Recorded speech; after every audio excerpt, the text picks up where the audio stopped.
Hello praise the Lord. இன்னைக்குள்ள வசனம் என்னவென்று நான் வாசிக்கிறேன் கேளுங்க. சங்கீதம் 91 14 15 16.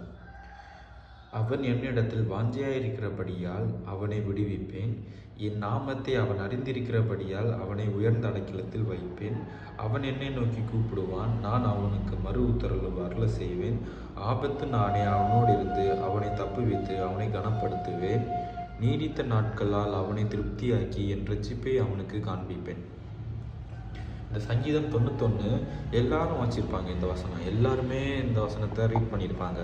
இது ஒரு நல்ல இந்த வசனத்தில் 1 முதல் 16 உள்ள வசனம் நம்ம வாழ்க்கைக்கு ஏற்ற வசனங்கள் தான். இந்த சங்கீதம் 91 1 16 வரைக்கும்.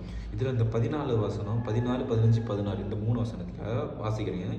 அவன் என்னிடத்தில் வாஞ்சியாக இருக்கிறபடியால் அவன் நான் என்னை எடுத்துருங்க. நான் தேவனுக்குள் வாஞ்சியாக இருக்கிறேன். நான் என்னை மாதிரி எத்தனையோ பேர் தேவனுக்குள் வாஞ்சியாக இருக்கிறபடியால் அவருக்குள்ள ரொம்ப அவரை போற்றி அவரை புகழ்த்தி பாடி அவரை ஜெபித்து அவருக்குள்ள வாஞ்சியாக இருக்கிறபடியால் அவனை விடுவிப்பேன். நமக்கு நம்ம மேலே ஏதாவது அசுத்தாவிகள் ஏதாவது எப்படி சொல்லி பில்லி சூனியம் வேறு ஏதாவது கஷ்டங்கள் அதை செஞ்ச பாவம் அப்படி ஏதாவது இருக்கும்போது நம்ம தேவனுக்குள் வாஞ்சியாக இருக்கும் தேவன் அதுலேருந்து விடுவிச்சு எடுப்பார். அதுலேருந்து அடுத்த லைனு, என் நாமத்தை அவன் அறிந்திருக்கிறபடியால் அவனை உயர்ந்த அவருடைய நாமம் அவர் செஞ்ச அதிசயம் அவர் செஞ்ச புகழ்கள் எல்லாம் அதெல்லாம் அவருடைய நாமம். அவருடைய நாமத்தை நம்ம அறிந்திருக்கிறபடியால் அவருடைய நாமத்தை நம்ம அறிஞ்சிருந்தா நம்மளை அவர் நல்ல உயர்ந்த இடத்துல அவர் நம்மளை அவ்வளோ உயர்ந்த இடத்துல நம்ம வாழ்க்கை நல்ல ஒரு வாழ்க்கையாக எந்த ஒரு கஷ்டமும் இல்லாமல் நல்ல ஒரு ஆசீர்வாதம் உள்ள வாழ்க்கையாக அவர் நம்மளை உயர்ந்த இடத்துல வைப்பார். ஆமேன். அடுத்த வசனம், அவன் என்னை நோக்கி கூப்பிடுவான், நான் அவனுக்கு மறு உத்தரவு அருள செய்வேன்.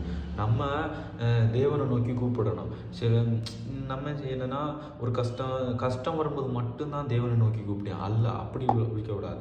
நம்ம கஷ்டம் இல்லாமல் இருந்தாலும் ஏதாவது நல்லது நடந்தாலும் தேவன்கிட்ட போய் நன்றி சொல்லணும். தேவனை இந்த காரியத்தை நான் செஞ்சுருந்தேன் நன்றின்னு கேட்கணும். அவர்கிட்ட போய் சொல்லணும்.